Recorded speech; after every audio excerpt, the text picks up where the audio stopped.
Hornet 2.0 বাইকটির কিন্তু কোনো সমস্যা নেই, কিন্তু একটা সমস্যা হয়েছে। সেটা হইছে আমার কাছে পড়ছে। সেটা হইছে এটার আরপিএম অটোমেটিক নেমে যায়। ঠিক আছে? এটা আরপিএম কিন্তু দাঁড়াচ্ছে না। কেন দাঁড়াচ্ছে না এটি কিন্তু জানার জন্য অবশ্যই শুরু থেকে শেষ পর্যন্ত ভিডিওটা দেখবেন। তা নয় কিন্তু আপনিও আপনার বাইকটা নিয়ে অনেক সমস্যায় পড়তে পারেন। তাহলে চলুন শুরু করা যাক, বেশি কথা না।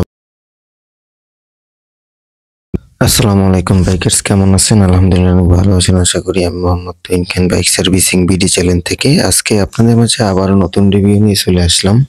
আজকে আমি যেটা নিয়ে আলোচনা করব সেটা হচ্ছে হর্নেট 2.0 এই বাইকটি। এই বাইকটির আরপিএম রেস সঠিকভাবে নিচ্ছে না এবং দাঁড়াচ্ছে না। ঠিক আছে, এই যে আমি স্টার্ট যখন করি তখন কিন্তু ও স্টার্ট হয়, ওই যে পিক আপ দিলাম কিন্তু ও কিন্তু একা একা পড়ে যাবে। ঠিক আছে, এটা কেন হয়? ওই যে পড়ে গেছে কিন্তু আর আপনার একটা সিগন্যালও দিচ্ছে, বারবার একটা সিগন্যাল দিচ্ছে। এখন যাই হোক, এই যে কেন আমি কিন্তু স্টার্ট দিচ্ছি, স্টার্ট কিন্তু বারবার পড়ে যাচ্ছে। যাই হোক, এটা কেন পড়ে যাচ্ছে, কি জন্য পড়ে যাচ্ছে, কিভাবে সমাধান করবেন, এটাই কিন্তু আমি আজকে আপনাদের সামনে তুলে ধরবো। তাহলে আপনি যদি আমার চ্যানেল নতুন হয়ে থাকেন তাহলে অবশ্যই চ্যানেলটি সাবস্ক্রাইব করবেন এবং আমার পাশে থাকা বেল আইকনটি বাজিয়ে রাখবেন নিত্য নতুন শিক্ষণীয় ভিডিও পেতে। আর একটা রিকোয়েস্ট, যদি আপনারা আমার পাশে না থাকেন তাহলে কিন্তু আমি সামনে আগে যেতে পারবো না। আর আপনি যদি আমার পাশে থাকেন তাহলে আমি ইনশাল্লাহ সামনে এগিয়ে যেতে পারবো।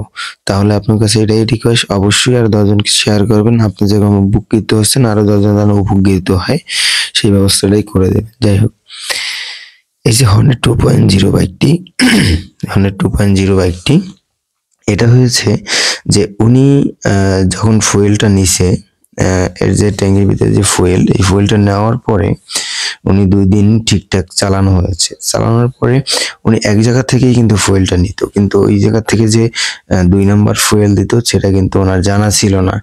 ঠিক আছে, যখন ওনার স্টার্টটা একা একা মানে আরপিএম রেসটা যে একা একা দাঁড়াচ্ছিল না, তখন কিন্তু উনি আমাদের সাথে কন্টাক্ট করলো যে ভাই আমার এই এই সমস্যা। তারপরে আমিও অনেকবার ট্রাই দিলাম, যে দেখলাম প্লাগ, তারপরে মানে সবকিছু দেখেই আমি চেক করলাম যে প্লাগ, এয়ার ফিল্টার, তারপরে আপনার যেগুলো চেক করা দরকার যে ফুয়েল, এইগুলো কিন্তু ফেলে দিয়ে দেখলাম। ঠিক আছে, তারপরেও দেখতেছি দাঁড়াচ্ছে না। তারপর আমরা যেটা করলাম সেটা আমি শেষে বলে দেব, যে এই যে আমি যেটা বলি যে ফুয়েল কিন্তু আপনাকে সঠিকভাবে নিতে হবে। ঠিক আছে, ফুয়েলটা সঠিকভাবে না নিলে তাহলে অনেক ধরনের প্রবলেম হতে পারে। ঠিক আছে, তাহলে আপনার ফুয়েলটা সঠিকভাবে নিবেন, আর সঠিকভাবে যখনই নেবেন তখন কিন্তু আর কোনো প্রবলেম হবে না। আর এই যে সমস্যাটা ছিল সেটা হয়েছে এর যে থ্রোটাল বডিটা কিন্তু আমরা খুলে পরিষ্কার করেছি। পরিষ্কার করার পরেই কিন্তু আলহামদুলিল্লাহ স্টার্ট নিছে। তাহলে ভালো থাকবেন, এই পর্যন্ত আসসালামু আলাইকুম।